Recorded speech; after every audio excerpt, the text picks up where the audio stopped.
New Yorkers rely on the MTA to travel around, whether it be bus or subway. This Datathon focuses on bus.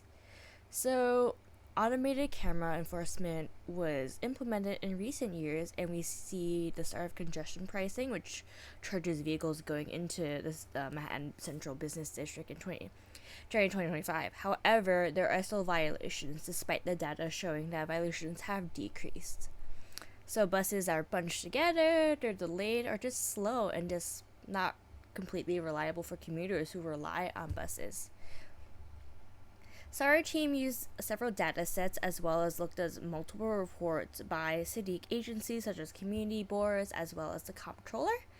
And we mapped out violation locations as well as the timing, and this is what we recommend.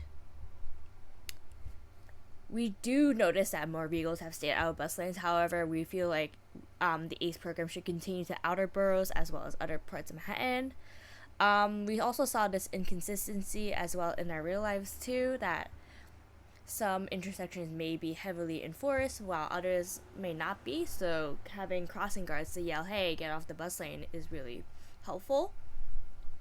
Some drivers may see the ACE violation fee as a normal business cost. So perhaps implementing stricter penalties and launching educational campaigns to make these people more aware of the rules.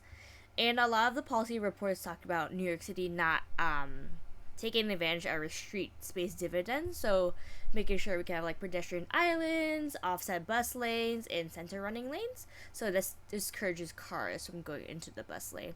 And as we see on the 14th Street crossway, that entire street, there are physical barriers, and that has helped speed up things. And we also saw something really interesting, that MTA drivers are not consistently being trained in ADA accessibility. So retraining MTA drivers are having a more consistent educational campaign to ensure seamless boarding for wheelchair users and other riders with accessibility needs. And of course, New York City did have a bus rapid transit plan. However, it is a little slow and they haven't met their entire goals yet. So we have to continue advocating for more seamless transit infrastructure by engaging with community boards, elected officials, and just speaking up. Thank you.